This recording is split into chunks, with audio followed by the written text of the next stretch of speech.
कृष्णा। राधे राधे। आप सबका मेरे YouTube चैनल पर हार्दिक स्वागत है। आज मैं आपको बसंत पंचमी की व्रत कथा सुनाऊंगी।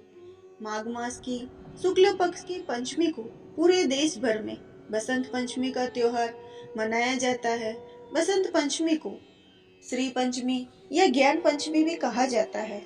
इस दिन ज्ञान की देवी माँ सरस्वती की पूजा अर्चना करने का भी प्रावधान है। वही बसंत पंचमी की कई पौराणिक व्रत कथाएं भी है। सरस्वती पूजा की कहानी ब्रह्मा वैरात पुराण और मत्स्य पुराण से संबंधित है। लोक कथा के अनुसार एक बार ब्रह्मा जी धरती पर विचरण करने के लिए निकले और उन्होंने मनुष्य और जीव जंतुओं को देखा तो सभी नीरस और शांत दिखाई दिए। यह देखकर ब्रह्मा जी को कुछ कमी लगी और उन्होंने अपने कमंडल से जल निकालकर पृथ्वी पर छिड़क दिया। जल छिड़कते ही चार भुजाओं वाली एक सुंदर स्त्री प्रकट हुई, जिसके एक हाथ में वीणा, एक हाथ में माला, एक में पुस्तक और एक हाथ में वर मुद्रा थी। चतुरान में उन्हें ज्ञान की देवी माँ सरस्वती के नाम से पुकारा।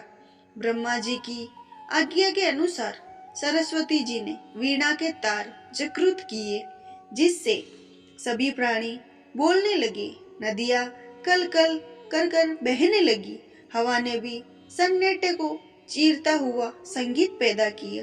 तभी से बुद्धि व संगीत की देवी के रूप में सरस्वती की पूजा की जाने लगी। पौराणिक कथा के अनुसार एक बार देवी सरस्वती ने भगवान श्री कृष्ण को देख लिया था और वह उन पर मोहित हो गई थी। वह उन्हें पति के रूप में पाना चाहती थी। जब कृष्ण भगवान को पता चला तो उन्होंने कहा कि वह केवल राधा रानी के प्रति समर्पित है, लेकिन सरस्वती को मनाने के लिए उन्होंने वरदान दिया, आज से माघ के शुक्ल पक्ष की पंचमी को समस्त विश्व तुम्हारी विद्या व ज्ञान की देवी के रूप में पूजा करेगा। उसी समय भगवान श्री कृष्ण ने सबसे पहले देवी सरस्वती की पूजा की। तब से निरंतर बसंत पंचमी के दिन माँ सरस्वती की पूजा लोग करते आ रहे हैं। ज्ञान की देवी माँ सरस्वती का दिन इस दिन जन्म हुआ था। सृष्टि के रचयिता ब्रह्मा जी के मुख से सरस्वती विकसित हुई थी। वही पश्चिमी भारत में माँ सरस्वती को भगवान सूर्य की बेटी के रूप में माना जाता है। मान्यता है कि सरस्वती की शादी कार्तिकेय से हुई थी।